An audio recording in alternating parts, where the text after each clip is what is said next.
आज डिस्कस करेंगे रीजनिंग में क्लॉक चैप्टर। तो देखते हैं किस किस टाइप के क्वेश्चंस बनते हैं इस चैप्टर में। तो जो सबसे पहला टाइप होता है, एक आपको कोई टाइम गिवन होगा, जैसे यहाँ पे मैंने लिया है 4:40 पे। जैसे ये शो कर रहा है 4:40 पे, तो टाइम में क्या पूछेगा, कहेगा आपसे घंटे और मिनट वाली सुई के बीच में आपका कोण कितने का बनेगा। तो कोई एक आपको टाइम गिवन होगा, तो इसमें है ना आवर और मिनट वाली नीडल्स के बीच में आपको एंगल फाइंड आउट करने को कहेगा। तो सबसे पहले देखते हैं एंगल क्या होता है हमारे पास। अगर मैं इस टाइम को 4:40 को क्लॉक में शो करूं, तो ये आपको दिख रहा है क्लॉक में 4:40 बजे हुए हैं। तो ये जो घंटे और मिनट वाली सुई के बीच में ये जो एंगल बन रहा है, यही आपको बताना है, यही आपसे आंसर पूछता है। तो ये जो पार्ट है ये तो हमारा क्या हो जाता है, एंगल हो जाता है। लेकिन ये जो पीछे पार्ट बच जाता है, ये भी एक तरह का एंगल ही होता है। तो इसको हम लोग क्या कहते हैं, रिफ्लेक्स एंगल। तो एंगल को तो हम लोग कहते हैं हिंदी में कोण, और रिफ्लेक्स का मतलब ये क्या हो जाता है, जो रिफ्लेक्स वाला होता है बाहर वाला होता है, तो बाहर वाले को क्या कहते हैं, बाहें कोण। तो ये क्या हो जाता है, आपका बाहें कोण हो जाता है। तो आप किसी टाइम का, गिवन टाइम का आपसे एंगल भी पूछ सकता है, और उस गिवन टाइप का आपसे रिफ्लेक्स भी पूछ सकता है। तो अब देखिए हमारे पास यहाँ ध्यान देने वाली बात क्या है हमारे पास। अगर हम इस वाली क्लॉक को ध्यान से देखें, तो क्लॉक किस शेप में होती है, आपकी सर्कल में होती है। और आपको एक रिजल्ट पता होता है, जो सर्कल होता है वो कितने डिग्री का होता है, आपका 360 डिग्री का होता है। तो ये तो हमारा एंगल होता है, और ये जो पीछे वाला पार्ट होता है ये हमारा क्या रिफ्लेक्स है। तो अगर मैं इन दोनों को आपस में ज्वाइंट कर दूं, तो हम कह सकते हैं ना कि एंगल और रिफ्लेक्स का सम जो होता है, दोनों का सम किसके इक्वल होता है, 360 डिग्री के। तो ये रिज़ल्ट तो सबसे पहले आपने माइंड में रखना है कि क्या रिज़ल्ट निकल के आया हमारे पास। जो एंगल और रिफ्लेक्स का सम होता है, वो दोनों का सम किसके इक्वल होता है, 360 डिग्री के। अब समझते हैं एंगल क्या होता है और रिफ्लेक्स क्या होता है हमारे पास। अभी अगर मैं मान लो कह रहा हूँ आपसे, अगर क्लॉक में 6 बजे हुए हैं, तो 6 अगर बजे हुए हैं, तो मिनट वाली सुई किस पे होगी, आपकी 12 पे, और घंटे वाली सुई किस पे होगी, आपकी 6 पे। लेकिन आप ध्यान से देखिए, जब 6 बजे हुए हैं, तो घंटे और मिनट वाली सुई जो हो चुकी हैं, वो एकदम स्ट्रेट लाइन पे आ गई हैं। एकदम वो कौन सी लाइन पे आ गई हैं, स्ट्रेट लाइन पे आ गई हैं। तो आपको पता है स्ट्रेट लाइन में क्या होता है, हमारे पास जो एंगल होता है वो कितने डिग्री का होता है, आपका 180 डिग्री का होता है। तो अगर 6 बजे हैं, अगर आप राइट साइड देखेंगे तो भी 180 डिग्री एंगल बना होगा, लेफ्ट साइड देखेंगे तो भी 180 डिग्री बना होगा। तो 6 बजे वाली पोजीशन में क्या होता है, हमारे पास जो एंगल होता है वो भी 180 डिग्री होता है, और जो आपका रिफ्लेक्स होता है वो भी, दोनों कितने होते हैं हमारे पास, 180 डिग्री होते हैं। तो मैं यहाँ से क्या अब आपको समझाना चाह रहा हूँ, देखिए अगर निडल्स स्ट्रेट लाइन में, तब तो एंगल कितने का होता है, 180 डिग्री का होता है। अब जैसे ये 6 बजे हुए हैं तो 180 है। अब अगर मैं इस पोजीशन पे मिनट वाली सुई को अगर मैं क्लॉकवाइज रोटेट करूं, तो क्या इफेक्ट पड़ेगा, देखिए अगर मिनट वाली सुई को मैं क्लॉकवाइज लेके जाता हूं, तो आपको इतना पता है मिनट वाली सुई क्या होती है, स्पीड तेज़ चलती है, और घंटे वाली सुई धीरे धीरे चलती है। तो अगर मिनट वाली सुई को 5 मिनट आगे करता हूँ, मैं 12 से अगर 1 पे ले जाता हूँ, तो घंटे वाली सुई थोड़ा सा आगे बढ़ेगी। तो अब इस पोजीशन पे अगर मैं कहूँगा 6 और 5 पे, तो देख पा रहे होंगे आप है ना, जैसे ही मिनट वाली सुई आगे बढ़ती जाएगी, तो वो घंटे वाली सुई के क्या आती जाएगी, पास, और पास आती जाएगी, तो उनके बीच में एंगल 180 डिग्री से क्या होता जाएगा, कम होता जाएगा। लेकिन पीछे से जो रिफ्लेक्स है वो क्या होता जाएगा, 180 से ज़्यादा होता जाएगा। तो हमने एक रिजल्ट देखा, हमने जैसे ही है ना, अगर नीडल्स स्ट्रेट लाइन पे थी, अगर मैंने मिनट वाली सुई को क्लॉकवाइज रोटेट करा, तो एंगल तो हो गया 180 से कम, लेकिन रिफ्लेक्स क्या हो गया आपका, 180 से ज़्यादा। अब यही देखते हैं, अगर हमारे पास नीडल स्ट्रेट लाइन पे 6 बजे हैं, अगर मैं मिनट वाली सुई को एंटी क्लॉकवाइज रोटेट करता हूँ, अगर मैं इस साइड ले जाता हूँ, ठीक है, अगर मैं 12 से 11 पे ले जाता हूँ, तो घंटे वाली सुई 5 मिनट पीछे हो जाएगी। तो फिर से वो, जैसे आप अगर पीछे करते जाएंगे, तो वो घंटे वाली सुई के पास आती जाएगी, तो एंगल तो यही बनेगा ना। तो एंगल 180 से क्या हो जाएगा, कम, और रिफ्लेक्स फिर से 180 से ज़्यादा हो जाएगा। तो हमने देखा जो हमारे पास 3 रिजल्ट अब हमारे पास आ गए। एक तो आपने याद रखना है, एंगल और फ्लेक्स का सम किसके बराबर होता है, दोनों का सम किसके बराबर होता है, 360 डिग्री के। और जो आपका एंगल होता है वो 180 डिग्री से कम होता है, और जो रिफ्लेक्स होता है वो 180 से क्या होता है, ज़्यादा होता है। ये दोनों आपके बराबर भी होते हैं। बराबर तब होते हैं 180 डिग्री की, जब वो दोनों क्या आ जाती हैं, नीडल्स क्या आ जाती हैं, स्ट्रेट लाइन पे, ठीक है। वैसे मेनली आपका एंगल 180 डिग्री से कम होता है, और जो रिफ्लेक्स होता है वो 180 डिग्री से ज़्यादा होता है। अब देखिए हमारे पास एंगल निकालने के लिए एक फॉर्मूला क्या होता है, मैं यहाँ ऊपर लिख रहा हूँ। पहले आप इसको देखिए, ऊपर जो मैं लिख रहा हूँ, थीटा बराबर 11/2m-30h। तो ये फॉर्मूला होता है, और यहाँ पे हम लोग लगा देते हैं यहाँ पे मॉड। ये जो मैंने चीज़ लगाई है, ये क्या होता है, हमारे पास मॉड होता है। मॉड का काम क्या होता है, अगर मान लीजिए ये जो वैल्यू आपकी है ना, अगर आप इसको सॉल्व कर रहे हैं, अगर मॉड के अंदर वैल्यू आपने सॉल्व करी और नेगेटिव आ गई, तो मॉड जैसे हटाएंगे तो वो वैल्यू किस में कन्वर्ट हो जाएगी, आपकी पॉजिटिव में। अगर पॉजिटिव है तो वो किस में रहेगी, अगर अंदर वैल्यू पॉजिटिव है मॉड हटाएंगे तो पॉजिटिव ही रहेगी, ठीक है। तो आप इतना याद रखिए, कभी भी अगर मॉड से कोई चीज़ बाहर आती है तो वो किस में आ जाती है, पॉजिटिव में आ जाती है। किस में आ जाती है, वो पॉजिटिव में आ जाती है हमारे पास। तो आप ऐसा भी कर सकते हैं, मॉड से ना भी याद रखिए, ठीक है, लेकिन अगर वैल्यू अगर आपकी कोई नेगेटिव में आ रही होगी तो आप उसको क्या कर देंगे, निगलेक्ट, उसको आप क्या बना लेंगे, पॉजिटिव। तो हमारे पास देखिए यहाँ पे फॉर्मूला क्या होता है, थीटा बराबर 11/2 m माइनस 30h। तो इसमें 3 वेरिएबल हैं, एक थीटा, एक m है और एक h है। तो थीटा तो हमें समझ में आ गया, ये एंगल भी हो सकता है, रिफ्लेक्स भी हो सकता है। m से क्लियर है, m क्या हमारे पास मिनट्स हैं और h से क्या हो जाता है हमारे पास आवर। अब ये थीटा और रिफ्लेक्स है ना, थीटा आपका एंगल भी हो सकता है, रिफ्लेक्स भी हो सकता है। ये कैसे डिपेंड करेगा, तो अभी मैंने बताया, अगर थीटा 180 से कम है तो वो आपका एंगल लेके चलना है, अगर थीटा 180 से ज़्यादा है तो आपने उसको क्या लेके चलना है, रिफ्लेक्स। तो चलिए अब देखते हैं क्वेश्चन कैसे सॉल्व करना है। जैसे आपसे इस टाइम पे एंगल पूछ रहा है तो हमारे पास देखिए फॉर्मूला क्या है, थीटा बराबर 11/2 m माइनस 30h। तो बस सिंपल, अगर आपने थीटा निकालना है 11/2, मिनट्स यहाँ पे आपको गिवन होंगे, यहाँ पे रख दीजिए 40 माइनस 30, एच की वैल्यू कितनी दी हुई है यहाँ पे 4। तो ये 2 से कैंसिल कर देगा 20 बार, तो कितना आ जाएगा, 11 गुणे कितना आ जाएगा 20 माइनस 30 गुणे 4 कितना हो जाएगा आपका 120। तो 11 दूनी 22, 220 माइनस कितना आ जाएगा आपका 120, है ना। 220 में 120 जाएगा, कितना आएगा आपका 100 डिग्री।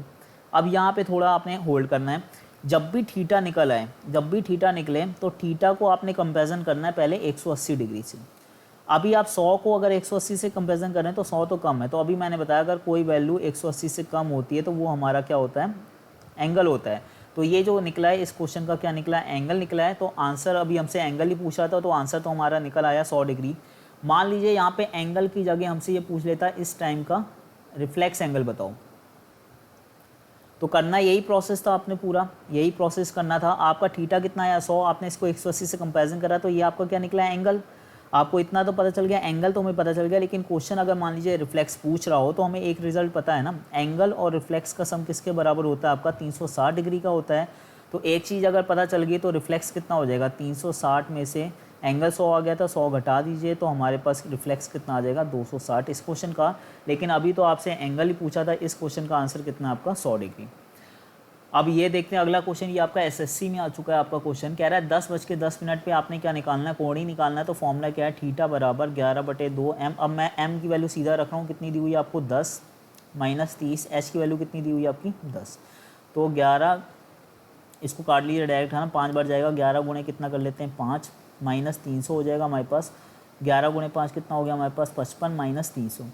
अब अगर आप इसको सॉल्व करेंगे तो 300 में 55 घटाएंगे तो 0 में 5 जाएगा, 5 4 आ जाएगा, 2 आ जाएगा। लेकिन देखिए अब साइन कौन सा आएगा, वैल्यू बड़ी कौन सी 300, तो साइन आएगा नेगेटिव। अभी मैंने बताया फॉर्मूले में मॉड इमेजिन करके करना है आपने, अगर मॉड नेगेटिव आता है तो इसको आप कन्वर्ट कर दीजिए पॉजिटिव में। तो थीटा आपका निकला है 245 डिग्री। अब ये जो 245 डिग्री निकला है, आप अगर आप इसको 180 डिग्री से कंपेरिजन करते हैं तो ये 180 से क्या आपका ज़्यादा है। अगर ये 180 से ज़्यादा है तो ये क्या निकला है इसका रिफ्लेक्स। तो कई लोगों ने इसका आंसर 245 लगा दिया था, जो कि गलत था हमारे पास, जो कि 245 गलत है। आपने उसने क्या पूछा है, एंगल, आपने तो रिफ्लेक्स निकाल दिया उसका आंसर। तो अभी एंगल निकालने के लिए एक रिजल्ट हमें पता है, एंगल और रिफ्लेक्स का सम कितना होता है 360 डिग्री होता है। तो रिफ्लेक्स यहाँ 245 आप पुट कर दीजिए हमारे पास, तो एंगल यहाँ से निकल के कितना आ जाएगा हमारे पास, बस आना 360 में से आपने कितना घटाना है 245 घटाना है। तो 0 में 5 जाएगा, 5 आ जाएगा, है ना, 5 में 4 जाएगा 1, 115 डिग्री। तो सही आंसर इसका क्या था, सी ऑप्शन। देखते हैं नेक्स्ट क्वेश्चन हमारे पास। तो अगला टाइप अब क्या पूछता है हमारे पास, जैसे आपसे कह रहा है at what time 4 o'clock and 5 o'clock needles will be coincide. तो कहेगा 4 और 5 बजे के बीच में घंटे और मिनट कोइंसाइड का मतलब क्या होता है, सुइयाँ आपस में मिलेंगी कब। तो जब भी कोइंसाइड वाला क्वेश्चन आता है आपको 1 आवर का इंटरवल दिया होगा, या तो 2 से 3 का है ना इंटरवल, 1 घंटे का अंतराल दिया होगा, या तो 3 से 4 का दिया होगा, जैसा भी 4 से 5 का दिया हुआ है हमारे पास, ऐसे 10 से 11 कोई भी इंटरवल दे सकता है। तो इसी इंटरवल 1 घंटे के इंटरवल के अंदर ही आपको बताना है कि घंटे और मिनट वाली सुई आपस में मिलेंगी कब। तो चलिए देखिए हमारे पास जो इंटरवल है 4 से 5 का है ना, तो जो इंटरवल स्टार्ट कितने बजे हो रहा है 4 बजे और ख़त्म एंड कितने बजे हो रहा है 5 बजे हो रहा है। तो अभी यहाँ पे मैंने शो कर दिए 4 बजे, ठीक है। 4 अगर मैं शो करे तो मिनट वाली सुई पे है ना 12 पे है और घंटे वाली सुई 4 पे, तो 4 बजे हुए हैं। लेकिन हमें तो उस पोजीशन पे जाना है जब सुइयाँ आपस में कब होनी चाहिए, मिली हुई होनी चाहिए। तो अभी तो मिली नहीं है ना, अभी तो इनके बीच में गैप भी है। तो अभी 4 बजे से इंटरवल ख़त्म कब होना हमारे 5 बजे। तो अब मिनट वाली सुई ने चलना स्टार्ट करा तो वो धीरे धीरे बढ़ती जाएगी। तो जब मिनट वाली सुई चलना स्टार्ट करेगी तो घंटे वाली सुई भी धीरे धीरे बढ़ेगी। तो एक पोजीशन ऐसे बनेगी 4 और 5 के बीच में कि घंटे और मिनट वाली सुई आपस में क्या हो जाएंगी, मिल जाएंगी, या आप कह लीजिए ओवरलैप हो जाएंगी। तो यही हमसे पूछा था, वो कोइंसाइड कब होंगी, आपस में मिलेंगी कब। तो देखिए 4 पे तो मिनट कितने होते हैं हमारे पास 20, और 5 पे मिनट कितने होते हैं आपके 25। तो हमें तो वो मिनट्स बताने कितने मिनट में मिलेगी। तो इतना तो ऑब्वियस आपको समझ में आ रहा है, आंसर जो आना है 20 से ज़्यादा आना है, क्योंकि जो घंटे और मिनट सुइयाँ मिल रही हैं वो 4 से आगे मिल रही हैं। तो आंसर जो आना है 20 से ज़्यादा आना है, लेकिन 25 से कम आना है। तो एग्जैक्ट आंसर आपने बताना है, वो तो हम देखेंगे अभी कैसे निकालेंगे। लेकिन एक चीज़ देखिए, जब सुइयाँ आपस में कोइंसाइड हुई हैं तो घंटे और मिनट और सुई के बीच में गैप बिल्कुल ख़त्म हो गया। गैप खत्म होने का मतलब है आपको थीटा कितना मिल गया यहाँ से, 0 डिग्री। तो एक चीज़ हमेशा रखिए, जब भी कोइंसाइड का क्वेश्चन आएगा, एक चीज़ तो उसने आपको गिवन ही कर दिया, थीटा कितना हो गया आपका 0 डिग्री। अब अच्छा, यहाँ से जो टाइम निकलेगा आप इसको यही बोलोगे ना 4 बज के, जो आंसर आना आपका 20 से ज़्यादा आना, एग्जैक्ट तो हमें नहीं पता, वो अभी हम निकालेंगे। तो आप 4 बज के कुछ मिनट आएंगे, तो आप जो आंसर आएगा 4 बज के कुछ मिनट ही आएंगे। तो ये आवर होते हैं, ये मिनट होते हैं। तो मिनट तो फाइंड आउट करने, लेकिन आवर की वैल्यू तो उसने दे दी ना 4। तो जो भी इंटरवल दिया होता है तो इंटरवल के बाद वाले आवर से लेना देना नहीं होता है। जो भी इंटरवल का फर्स्ट आवर होता है उसी को हम लेट कर लेते हैं एच की वैल्यू, और मिनट आपने फाइंड आउट करने हैं। तो अब आप देखिए हमारे पास फॉर्मूला क्या था, फॉर्मूला था हमारे पास थीटा बराबर 11/2m माइनस 30h। तो थीटा हमें पता चल गया कितना है, 0 रख दीजिए। 11/2 मिनट तो हमने निकालना ही है, 30, h की वैल्यू कितनी होगी, 4 है ना। तो 0 बराबर 11/2m, 30 गुणे 4 कितना हो जाएगा, 120 हो जाएगा। ये 120 हो जाएगा तो 0 का कोई इफेक्ट तो पड़ेगा नहीं। 120 बराबर 11/2m हो गया। तो यहाँ से हम m कह सकते हैं कितना आ जाएगा हमारे पास, 240/11। अब इस 240/11 को आपने डेसिमल में नहीं, फ्रैक्शन में ही रखना है। फ्रैक्शन में ही आपने इसको रखना है वैल्यू को। देखिए 24 है तो पहले कितनी बार जाएगा, 2 बार। तो 24 है तो 2 बार जाएगा तो 22 चला जाएगा। 24 में से 22 जाएगा, कितना बच जाएगा, 2। अब 2 तो 11 से जाएगा नहीं, ऊपर से 0 उतारोगे 20 जाएगा। तो 20 है तो एक ही बार जाएगा 21, तो 20 में 11 जाएगा तो 9/11। तो आंसर आ जाएगा आपका 4:21 सही, 9/11 मिनट पे सुइयाँ आपस में क्या हो जाएंगी, मिल जाएंगी।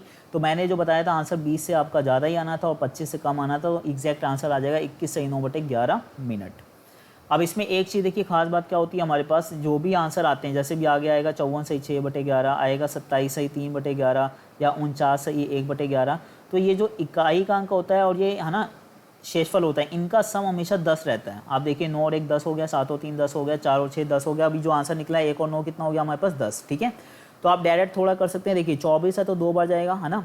24 है तो 2 बार जाएगा, 11 दूनी 22, 2 बच गया। 20 है तो एक ही बार जाएगा, जैसे इकाई का अंक 1 आ गया, एक में क्या जोड़ें कि 10 बन जाए, तो 9/11।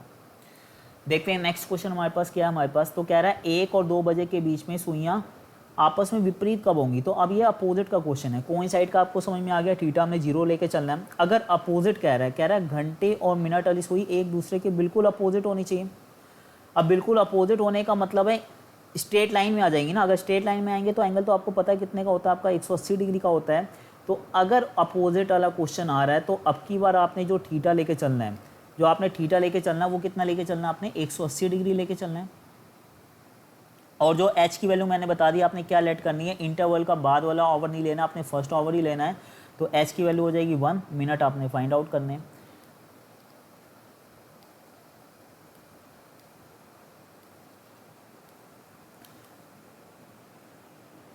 तो चलिए देखते हैं फॉर्मूला क्या है। थीटा बराबर 11/2m माइनस कितना आपका 30h, है ना।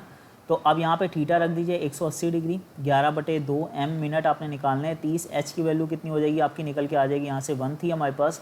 तो 180 बराबर 11/2m, 30 गुणे 1 तो 30 ही रहेगा, ये 30 इधर आ जाएगा। तो 180 + 30 बराबर कितना हो जाएगा 11/2m।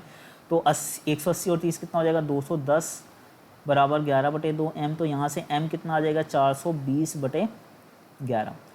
तो m आ गया 420/11। अब इसको सॉल्व करिए। देखिए पहले 4 बार तो जाएगा नहीं, 3 बार जाएगा। तो 42 में 33 जाएगा तो कितना आ जाएगा हमारे पास, 7 और 2 9, 9 आ गया। ऊपर से उतारेंगे 0, 90 है तो कितनी बार जाएगा, 8 बार ही जाएगा। बचा यूनिट इकाई का अंक अगर 8 है तो 8 में कितना डालोगे, 10 बनेगा, 2/11। तो आंसर क्या आ जाएगा 38 सही 2/11। तो आंसर क्या हो जाएगा बी ऑप्शन। आई होप आपको अच्छा लगा होगा। अच्छा लगा है तो ज़्यादा से ज़्यादा लाइक करें, शेयर करें। Thank you.